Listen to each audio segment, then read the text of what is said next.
Hey everyone, and welcome to today's video where I'm going to show you a neat tool that allows you to steal your competitors' keywords and hopefully allow you to rank higher on the Amazon searches and make more sales.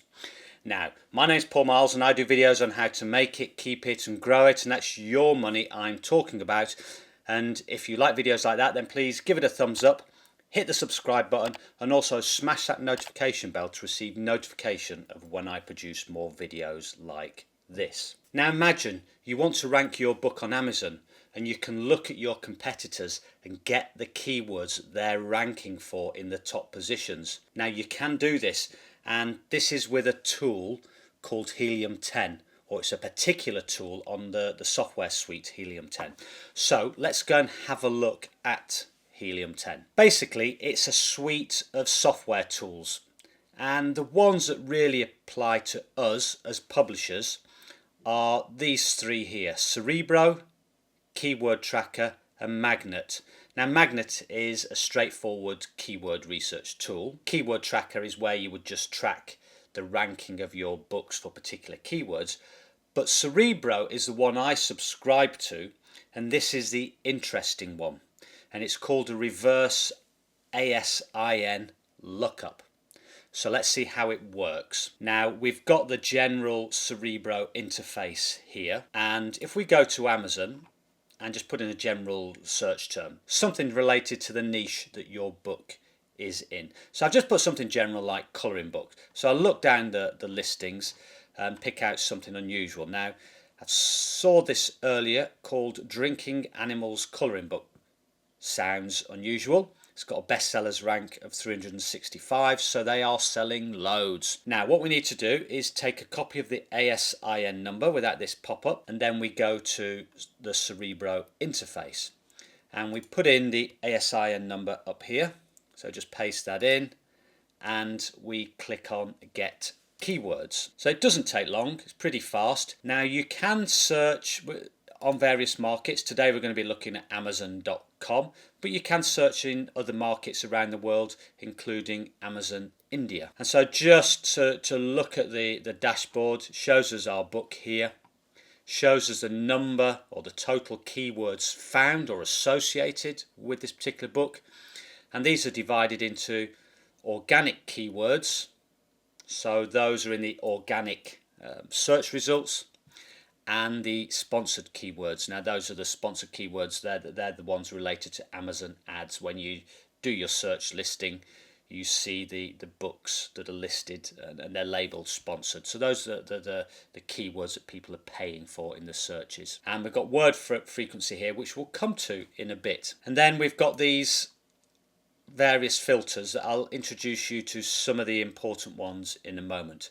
So let's have a look what comes up. So it gives us a list of all the keywords that are associated with this book. And the important thing is, the most interesting thing and relevance to us, is the organic ranking. Now, when a book is listed on Amazon, most of the sales come from page 1. And in fact, most of the sales come from probably the top half of page 1. I know when I was creating websites and doing keyword research on Google, it was something like 40% of the clicks come from the number 1 position in the listings on Google. So it's probably very similar on Amazon. Most of the sales will probably come from the book that's listed at number 1. So we'd be interested in the keywords that this book is ranking for in, say, the top 10 positions. So we could look at this and go, okay, for adult colouring book funny, it's ranking number 1. Funny adult colouring books, again, ranking number 1. So that gives us an idea that it's ranking number 1 for these keywords, so there's a very good chance that this book is making sales from these particular keywords. And up here in the filters, we could say, look, we just want to look at the top 10 rankings. So we could put a minimum rank of 1 and a maximum rank of 10 and click on apply. So that will narrow down the search results somewhat. And in fact, it's given us 96 filtered keywords there. Now, I usually ignore the sponsored rank positions because they're the they're the keywords that they're paying for. But if you are doing Amazon ads, this could be of relevance in particular. With these different columns, the ones that I find most useful and relevant to us are these three here: Cerebro IQ score, search volume, and competing products. In order to get our books ranking, it's better if there's less competition. It means there's more chance of our book being able to get ranked high up, particularly if we're starting out and we haven't got any history of sales, nor have we got any reviews. And we also want keywords that have a high search volume, because there's no use targeting a keyword that, say, has 10 searches per month, because the chance of you making a sale will be slim. And if you did, the maximum amount of sales you'd be able to make per month would be, just 10. So we want to look at these keywords where we've got high search volume and low competing products. And what Cerebro does is puts this into an IQ score. So it's a ratio of competing products to search volume. So the higher the number here, the better it is for us. The more chance we've got of ranking. And if we rank, the more chance we've got of making lots of sales. So if we just have a quick scroll down here and have a look at some of these words. Now we've got drinking animals colouring book. This has got an IQ score of 5,000, which appears very high compared to a lot of these other numbers. So that would spark my interest. And it says there's a search volume of 817 per month and only 160 competing products on Amazon. And it's ranking number one for this particular keyword. So if it's ranking number one, it may well be getting a big proportion of those clicks from that search volume per month. Let's say it was 40%. Well, that means it might be getting sort of 350 clicks.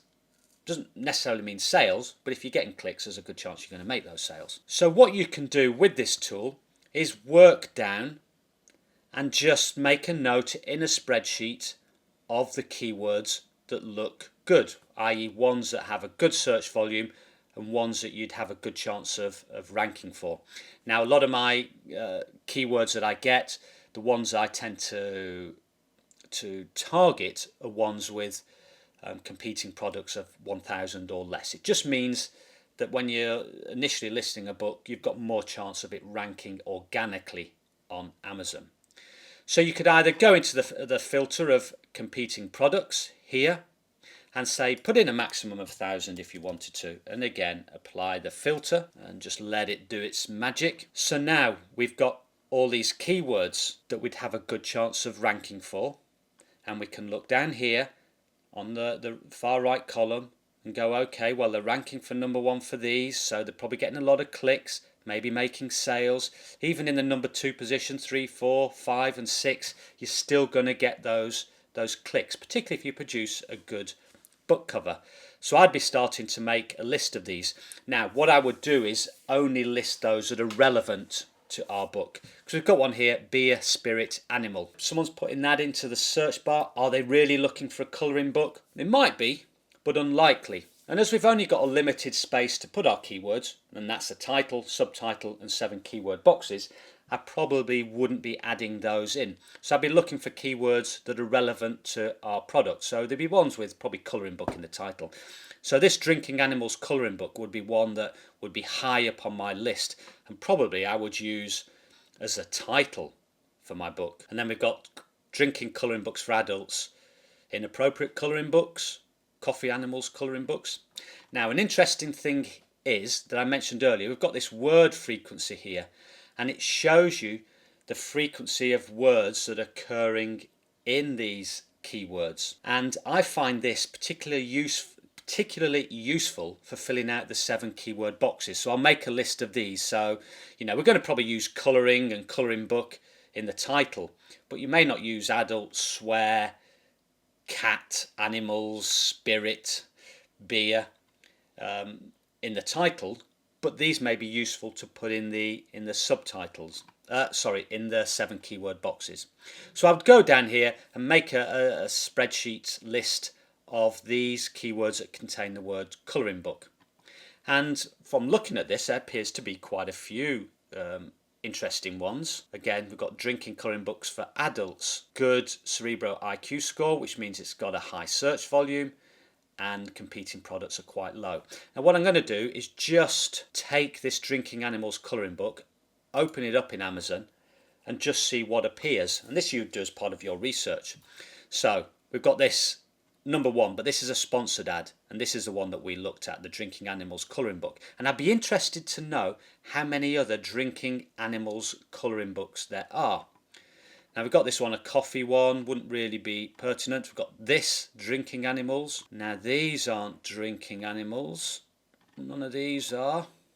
Oh, we've got another one here, so that's the third one, another one here, 4. So there's not that many actually actual drinking animals colouring books, even on sort of the page 1 for that keyword. So you may only be competing with another 3 or 4 books, which again means you've got a good chance of ranking for that keyword. And these have got bestsellers ranks of 365, so selling loads. Same for this one, 125,000. Not selling as many, but still I would class that as a reasonable amount, and I would still create a book if I was going to be getting a bestsellers rank of that. Now yes, this bestsellers rank may be due to sales from other keywords, so you would also take that into account. So if we go back to Cerebro, I just want to show you another cool feature, and that's in the search volume. We can click on this icon here and will give us a graph, and it will show us that for this keyword recently it's become very popular.